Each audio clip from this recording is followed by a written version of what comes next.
வணக்கம். சுப்பிரமணியம் யோகாமணி சேனலுக்கு உங்களை அன்புடன் வரவேற்கிறேன். இன்றைய செய்தி என்னன்னு பார்க்க ஆரம்பிக்கலாமா? பார்க்கலாம். என்னுடைய வணக்கங்களையும் தெரிவிச்சுக்கிறேன். திருமதி சுப்பிரமணியம். இன்னைக்கு தேதி 26 வெள்ளிக்கிழமை. இன்றைய செய்திகள் என்னன்னு செய்தித்தாள்களில் வந்திருக்கிறத பார்ப்போம். முதல்ல பார்த்திங்கன்னா ஒரு மகிழ்ச்சியான செய்தியோடய ஆரம்பிக்கலாமே. கண்டிப்பாக. தமிழகத்தில் இந்த ஆண்டு மின் கட்டண உயர்வு இல்லை. மக்களுக்கு அருமையான செய்தி, இனிப்பான செய்தி. ஆமாம். அது தவிர என்ன சொல்லியிருக்காங்கன்னா, மின் வாரியத்தில் கிட்டத்தட்ட 20,400 பேரை புதுசாக அப்பாயிண்ட் பண்ண போகிறாங்களாம். இதுவும் ஒரு நல்ல செய்தி தான். அடுத்த செய்தி, புதிதாக வாங்கிய 300 பஸ்களை முதல்வர் விஜய் தொடங்கி வைத்தார். Very good. இதில் பார்த்தீங்கன்னா சொல்லப்பட வேண்டிய விஷயம் 164 டீசல் பஸ்கள். அதாவது தமிழகத்தில் 8 அரசு போக்குவரத்து கழகங்கள் இருக்குது. ஆமாம். அதுக்காக 164 டீசல் பஸ்கள், 136 சிஎன்ஜி பஸ்கள் துவங்கி வச்சிருக்கிறாரு. ஓகேவா? சிஎன்ஜினா என்னங்கிறது கொஞ்சம் சுருக்கமாக சொல்லிடுறேன்.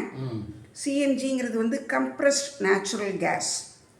ஸோ இந்த சிஎன்ஜியை டீசலுக்கு பதிலாக இந்த இயற்கை எரிவாயுவை பயன்படுத்தி இந்த பஸ்களை இயக்குறாங்க. சுற்றுச்சூழல் பாதுகாப்பு கிடைக்கிது. டீசலை விட இது விலை குறைவானதுங்கிறனால சிக்கனமானது. Very good. இந்த எரிவாயுவை இப்போ யூஸ் பண்ணுறப்போ என்ஜின் நீண்ட காலம் உழைக்கும். அப்புறம் இது பாதுகாப்பானதுன்னு தான் சொல்கிறாங்க. அதனால் இப்போ போக்குவரத்து கழகங்களில் கொஞ்சம் கொஞ்சமாக இதையும் இன்ட்ரடியூஸ் பண்ணுறாங்க. ஸோ இது ஒரு நல்ல விஷயம். அடுத்தது ஒரு உலக செய்தி. சரி. அதுவும் எல்லா உலக மக்களையே உலுக்கி எடுத்திருக்கிற ஒரு செய்தி. அதான் வெனிசுலாவில் நிலநடுக்கம். அதுவும் நீங்கள் சொன்னீங்க இல்லையா நேற்றுக்கு, அது இரட்டை நிலநடுக்கமாக அடுத்தடுத்து வந்திருக்குது. அது இது பார்த்திங்கன்னா இந்த நிலநடுக்கத்தில் ரொம்ப சக்தி வாய்ந்த நிலநடுக்கம். அடுத்தடுத்து தாக்குனதில் கட்டடங்கள்லாம் தரைமட்டமாக ஆயிடுச்சான். நிலநடுக்கத்தை ரிக்டர் அளவுகோல் மூலமாக தான் அளவிடுவாங்க.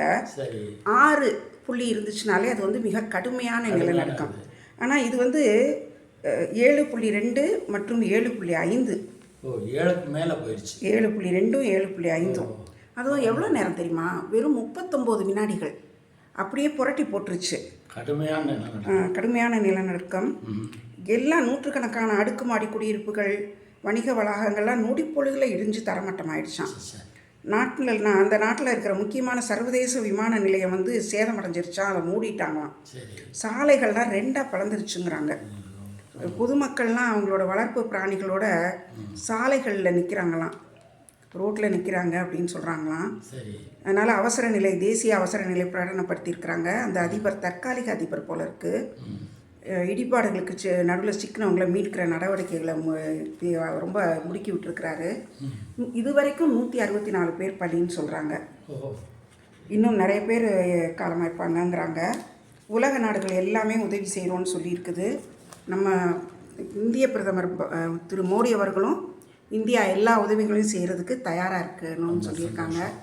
இந்த ஒரு இயற்கை பேரழிவிலிருந்து மீண்டு வர்றதுக்கு அந்த நாட்டு மக்களுக்கு கடவுள் மன வலிமையை கொடுக்கணும்னு நம்மளும் பிரார்த்தனை செஞ்சுக்குவோம். கண்டிப்பாக பிரார்த்தனை செஞ்சுக்கணும். அடுத்த செய்தி ஒரு எல்லாருக்குமே ஒரு மகிழ்ச்சியை கொடுக்குற ஒரு செய்தி. சொல்லு. ஒரே மேடையில் கர்நாடகா, ஆந்திரா, தெலுங்கானா முதல்வர்கள் சேர்ந்து பங்கேற்றிருக்காங்க. அது என்னன்னா, துங்கபத்ரா அணை இருக்கு இல்லையா? அதாவது கர்நாடகாவில் கொப்பால் முனிராபாத்தில் இருக்கிற துங்கபத்ரா அணை. அங்கே 33 மதகுகளுக்கு புதிய கதவுகள் இது பண்ணியிருக்கிறாங்க. இந்த ஃபங்க்ஷனில் என்ன சொல்லியிருக்காங்கன்னா, மத்திய அமைச்சர் இருக்கார் இல்லையா, சிஆர் பாட்டீல், அவர் சொன்னது அணைகளில் வண்டல் மண் படியுது, இதை அகற்றுறதுக்கு சிறப்பு திட்டம் வகுக்க போகிறாங்களாம். ஏன்னா இப்படி பண்ணால் அணையில் மேலும் 30% தண்ணீர் அதிகமாக சேகரிக்க முடியுமா. அப்போ ஒரு அணையிலே இந்த மாதிரி சேகரிக்க முடியும் துங்கபத்ரா அணையிலனா, நாட்டில் இருக்கிற அத்தனை முக்கிய அணைகளிலையும் இந்த தூர்வாடுறதுக்கு ஏற்பாடு பண்ணுறதுக்கு ஒரு திட்டம் வகுக்க போகிறாங்களாம். ரொம்ப நல்ல விஷயம்னு சொல்லியிருக்கிறாரு. அதே மாதிரி அவர் சொன்னது ஆந்திரா, தெலுங்கானா, கர்நாடகா முதல்வர்கள் எல்லாருமே ஒரே மேடையில் இருக்கிறது ரொம்ப மகிழ்ச்சியாக இருக்குன்னு சொல்லியிருக்கிறாரு. சரி, நமக்கும் இந்த ஒற்றுமை வந்து ஒரு மகிழ்ச்சியை கொடுக்குது. மகிழ்ச்சியான செய்தி. அடுத்தது உங்கள் ஃபேவரைட் செய்திகள் என்னன்னு சொல்லுங்கள். ஃபுட்பால் திருவிழா. அதுதான் ஃபிஃபா. FIFA. அதில் வந்து பார்த்தீங்கன்னா மெக்சிகோ அணி அவங்க தான் நல்லா விளையாடுவாங்க இல்லையா, அவங்களும் one of the best players. செக் குடியரசை தோற்கடித்து ஹாட்ரிக் வெற்றி கிடச்சிருக்குதான் அவங்களுக்கு. Very good. அதுக்கப்புறம் பிரேசில் வந்து ஸ்காட்லாந்தை ஜெயிச்சிட்டாங்களாம், 2வது சுற்றுக்குள்ளே நுழைஞ்சிருக்கிறாங்களாம். Very very good. அதே மாதிரி சவுத் ஆஃப்ரிக்கா அவங்க வந்து ஃபஸ்ட்டு தடவையாக நாக் அவுட் சுற்றுக்கு தகுதி பெற்றிருக்காங்களாம். Very good. ரொம்ப நல்ல விஷயம். நல்ல விஷயம். மொரோக்காவும் கொஞ்சம் பின்தங்கினாங்க போல இருக்கு, இப்போ திரும்பவும் சாதிச்சிருக்காங்க. ஓ, கனடா வந்து சுவிட்சர்லாந்து அணிக்கிட்ட தோத்துட்டாங்க. ஓ. ஸோ அடுத்த சுற்றுக்கு முன்னேறி இருக்காங்களாம். இதுவும் நல்லா இருக்குது. எல்லா நாடுகளும் எல்லா நாட்டின் அணியில் இருக்கிற வீரர்களும் ரொம்ப நல்லா இன்ட்ரெஸ்டாக விளையாடிட்டு இருக்காங்க. பார்த்துக்கிட்டு இருக்கோம்ல. அதான் தெரியுமே. அதான் இதை பார்க்குறீங்க, மேட்சை பார்க்குறீங்க, ஹைலைட்ஸை பார்க்குறீங்க, எல்லாமே பார்த்துட்ருக்கீங்க. ஹைலைட்ஸ் பார்க்குறீங்க, ரொம்ப நல்லா இருக்குதுங்கிறனால 4 வருஷத்துக்கு ஒரு தடவை வர திருவிழா இல்லையா, விட்டுவோமா? பின்ன அங்கே நேரம் போகிறத விட இதான் நல்லா இருக்குது. இதுதான் நல்லா இருக்கு. நேராக போய் நம்ம அந்த டிக்கெட் வாங்கி பார்த்தா இவ்வளோ ஆக்ஷன் ரீப்ளேலாம் பார்க்க முடியாது. முடியாது. இது ரொம்ப நல்லா இருக்குது. அதே போல் இந்தியா அயர்லாந்து ஃபஸ்ட்டு 20 ஓவர் போட்டி இன்றைக்கி நடக்குதான். ஓ. இதில் என்ன சொல்கிறாங்கன்னா, சூரியவன்ஷி பற்றி பேசணும் இல்லையா, வைபவ் சூரியவன்ஷி. அவர் வந்து ஃபஸ்ட்டு முறையாக இந்திய அணியில் இடம் பிடிச்சிருக்கிறாராம். ஓ. அவருக்கு வயசு வந்து 15 வயசு தான். அதனால் ஒரு ரூல் ஒன்று இருக்குதான், 16 வயதுக்கு உட்பட்ட இளம் வீரர்கள் வந்து மற்ற மூத்த வீரர்களோட தங்கக்கூடாதான். ஓ. அவங்களுக்கு தனியாக வசதி வாய்ப்புகள் செய்து கொடுக்கணுமா, இப்படின்னு ஒரு ரூல் இருக்குது போல இருக்குது. அதனால் இவருக்கு வந்து தனி அறை கொடுத்துருக்குறாங்களாம். அந்த மாதிரி சொல்கிறாங்க. அவர் வந்து இப்போ எல்லாரோட ஃபேவரட் ஆகிருக்கிறாரு ரொம்ப சின்ன வயசில். வாழ்த்துக்கள். வாழ்த்துக்கள், நம்ம வாழ்த்துக்கள் அவருக்கு. அடுத்தது வந்து சினிமா செய்திகள் பார்ப்போம். சினிமா செய்திகள்னால் நான் வந்து எந்த படம் ரிலீஸ் ஆகுது, விமர்சனங்கள், அந்த விஷயத்துக்கு வரல. சரி. ஒரு 2 பேர் சொன்ன விஷயத்தை பற்றி தான் சொல்ல போகிறேன். சொல்லு. நடிகரும் இயக்குனருமான திரு சமுத்திரக்கனி. சொல்லு. அவர் என்ன தெரியுமா சொல்லியிருக்கிறாரு, சினிமா உலகத்தினருக்கு மட்டும் சொல்லலை, எல்லாருக்குமே சொல்லியிருக்காரு. அதாவது மக்கள் வந்து செவ்வாய் வெள்ளியிலே அந்த மாதிரி தினங்களில் விரதம் இருக்கிற மாதிரி மாதத்துக்கு ஒரு நாள் செல்ஃபோன்களை பயன்படுத்தாமல் விரதம் இருந்து பார்க்கணுமா. இது வந்து டிஜிட்டல் விரதமா. நல்லா இருக்கு இந்த பேர், டிஜிட்டல் விரதம். ஆமாம். உங்கள் முகமும் மனதும் இன்னும் அழகாக மாறும்னு சொல்லியிருக்கிறாரு. மாணவர்களுக்கு அறிவுரை வழங்கியிருக்கிறாரு. நம்மளும் இருந்து பார்ப்போம், மற்றவங்களையும் இருக்க சொல்லுவோம். அதாவது நம்மளால் அந்த மாதிரி டோட்டலி அதுலேருந்து இருக்க முடியுமான்னு தெரியல. ஆனால் நம்ம ஃபாலோ பண்ணுறது என்னென்னா, ஒரு 10-15 நிமிஷம் மொபைல் பார்த்தோன்னா அட்லீஸ்ட் ஒரு 1/2 hour 1 hour அதை வந்து பக்கத்தில் இல்லாமல் கொஞ்சம் தள்ளி வச்சிடுறோம்.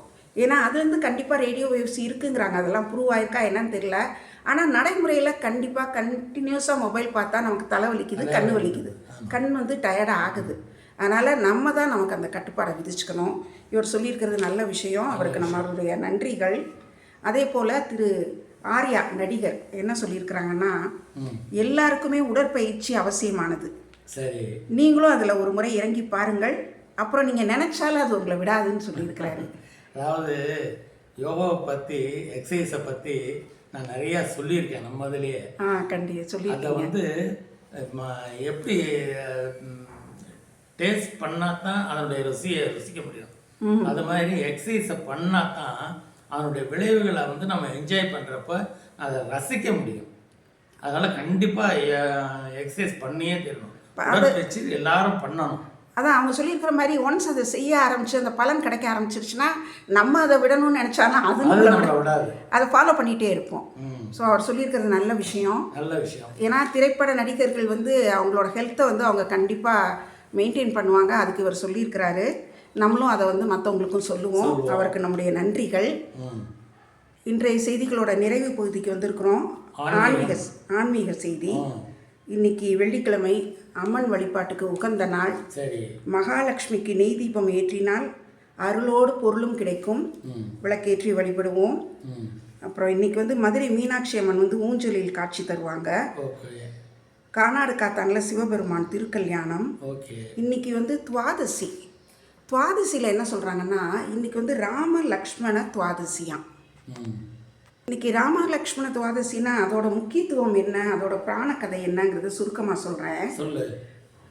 தசரத மன்னர் அவர் வந்து ராம லக்ஷ்மண துவாதசியை அனுசரிச்சாராம். சரி. அவருக்கு குழந்தை பாக்கியம் வேணும்னு சொல்லிட்டு. அதனால அந்த துவாதசி இது வந்து எப்போ வரும்னா இந்த வைகாசி ஆனி மாதங்களில் வர்ற துவாதசி தான் இது.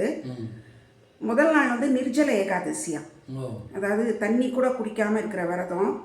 சில விதிவிலக்குகள் உண்டு. அப்படி கொஞ்சம் கூட தண்ணியே குடிக்காமல் விரதம் இருக்க முடியாதுன்னா பால், பழம், ஜவ்வரிசி கிச்சடி அது மாதிரி சாப்பிட்டுக்கலாமா. சரி. சாப்பிட்டுட்டு மறுநாள் இந்த விரதத்தை செய்யணுமா. ஸ்ரீராம பூஜை செய்வாங்களாம் துவாதசி அன்னைக்கு. விஷ்ணு கோவில்கள் எல்லாம் நடக்குமா. இதை வந்து சம்பக துவாதசின்னு சொல்கிறாங்க. பூரியில் இருக்கிற ஜெகநாதர் கோவிலில் இது ஒரு முக்கியமான திருவிழாவாம். அந்தளவுக்கு இதை சிறப்பாக செய்வாங்களாம், நைவேத்தியங்கள்லாம் செய்து. சரி. இன்றைக்கி வந்து நெய்யை ஒரு பாத்திரத்தில் ஊற்றி நெய் தானம் செய்கிறது ரொம்ப சிறப்புன்னு சொல்கிறாங்க. இந்த விரதத்தை வந்து திருமணமானவங்க, குழந்தை பாக்கியத்தை எதிர்பார்த்துட்ருக்கவங்க இந்த விரதங்களை இருந்தாங்கன்னா அற்புதமான நற்குணம், வீரம், புகழ் கொண்ட கண்ணியமான குழந்தையை பெற்றுக்கொள்ள முடியும்னு சொல்கிறாங்க. அந்த மாதிரி ஒரு குழந்தை பாக்கியம் கிடைக்கும். எல்லாருக்குமே மகிழ்ச்சியும் செழிப்பும் கிடைக்கும்னு சொல்கிறாங்க. அவ்வளோ ஒரு அருமையான விரதமாக இது. சரி. நேற்றுக்கு ஏகாதசின்னு சொன்னோம், இன்றைக்கி இந்த துவாதசி. ஸோ இந்த விரதத்தையும் எல்லாரும் கடைப்பிடித்து ராமரோட அருளை பெறுமாறு நம்மளும் வேண்டிக் கொள்வோம். பெருமாளை வேண்டிக்குவோம். நம்மளும் எல்லாருக்கும் எல்லா நலன்களும் கிடைக்கட்டும் நம்மளும் வேண்டிக்கிறோம். இன்றைய செய்தி நல்ல முறையில் ஒரு ஆன்மீக தகவலோடு நிறைவு செய்வோம். மீண்டும் சந்திப்போம். நன்றி, வணக்கம். நன்றி, வணக்கம்.